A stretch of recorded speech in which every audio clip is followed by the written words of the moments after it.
Onde estamos, Jasper? Estamos nos estudos Gárate, en Andoain. Pois a cámara percibe o encanto e o inmenso que é este sitio, e estamos aquí grabando dúas cancións do que vai a ser o noso último e derradeiro álbum. Último e derradeiro.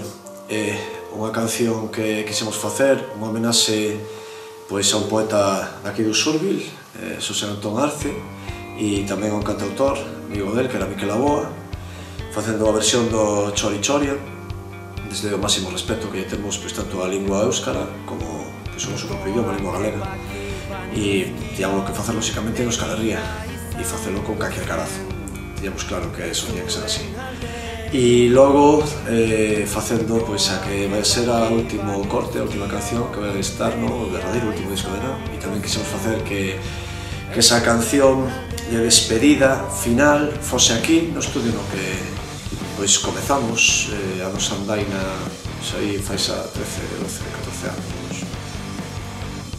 Por que escollestes no seu momento este estudio, non? Porque non é normal un pola distancia, digamos, non?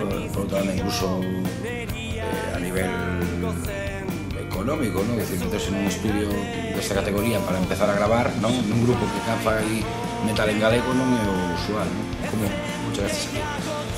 Pois aquí chegamos pola produtora que tiñamos naquel momento, que plantexou de que debíamos de facer as cousas pois apostando. E Nao sempre pois penso que é unha característica da banda todos estes anos que apostáramos sempre ao grande e que fóramos vivindo por riba das nosas posibilidades en moitas ocasións. Era un calquer carazo unha persona de referencia para que fai a música que facemos nós e a nivel político tamén. Entón, pois, que non escrito o contrato non borría que me ha e lóxicamente sabíamos dos seus traballos con Richard Ra, con Ada Basotti, e queríamos sonar así, e a verdade é que para vir a primeira vez, claro, que pedimos un crédito que tardamos 2 anos en pagar, que non foi doado. Por que regresamos? Xa fago a propia pregunta, por que regresamos despois?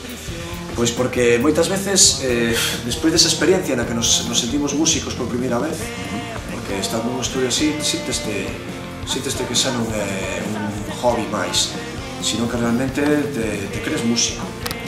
E te axuda a un estudio como este, non só te axuda polo son que te saca, sino pola maneira en que se grava, axúdache a medrar como músico e como artista.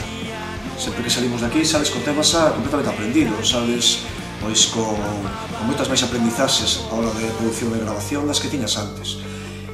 E unha vez que empezamos, logo durante moitos anos nos veo este estudio a cabeza, porque se nos meteu tamén no corazón, lóxicamente, e cando entramos aquí outro día de noite, despois de xa 2 anos, que foi a última vez que estivemos, pois te emocionábamos, o sitio é emocións, porque moitas veces dentro nosa este estudio veo o asunto no noso recordo, e queríamos, pois, lóxicamente, que na última chanzo de Nao, pois que facelo aquí, nos pediu o corazón, non sempre fixo o que pediu.